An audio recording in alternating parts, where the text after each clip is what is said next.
Shining moon, stars so bright, make these clothes clean and white. Shining moon, stars so bright, working in the dead of night, working for the dead at night. Because that's when you see them, at night. The lavandières, the washerwomen. They bring their clothes to the river's edge, rinse them in the icy waters and beat them clean on the cold, hard rocks. The sheets are made white and spotless to act as shrouds for the bodies of the dead. So if you should hear the sound of clothes being washed in a river at midnight, don't be tempted to have a look. Please don't look. Just stop up your ears, walk quickly away, and just pray it's not you they're washing for.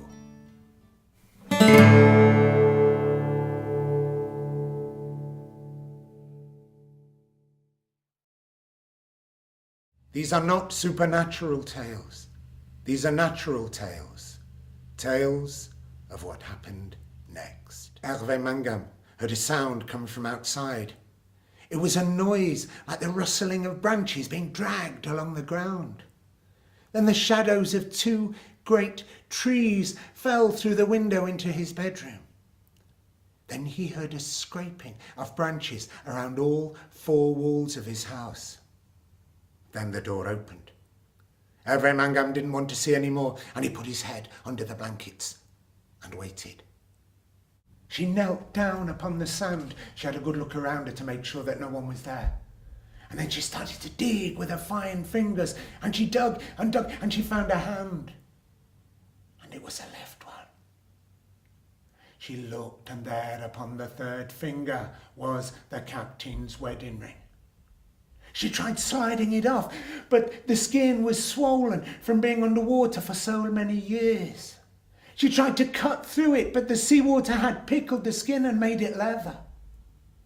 So she took the finger to her mouth, placed it between her fine white teeth and bit through it. She worked the ring off with her tongue and spat the finger back into the ground. The next tide would hide any evidence that she'd been there. The dead man, whose arms were folded across his chest, slowly reached out an arm, picked up the cards, opened his white eyes, stared at them, threw them down and cried, "Spades are trumps and I'll be damned! Spades are trumps and I'll be damned!" "Who's there?" he started, but suddenly stopped. His hair stood up, his eyes were wild, for there, in the doorway in front of him, stood Marie and her poor starving child.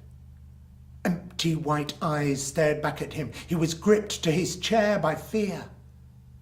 "Antoine," she said, "look after us. Look after us, my dear.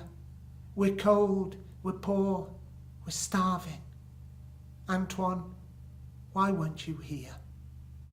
Let's say he hears a noise, a sort of creaking, breaking, shaking sound, a sort of crackling sound. The sound like, say, a creaky old cart driving along a forest path. Except there is no path. The trees are in the way, a cart couldn't get through. But he can definitely hear the sound of twigs crunching and breaking under the wheels of the cart. And then, coming out of the forest, he sees a cart that is barely on its wheels, driven by a tall, skinny man in a long black cloak and pulled by one horse. The man stops. "Excuse me," he said.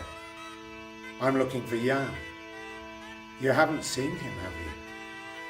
I have business with him tonight." Jan is totally confused. He's drunk. He doesn't know what's going on. "I'm sorry," said the man. "It's you, isn't it? You've even got your shroud over the shoulder."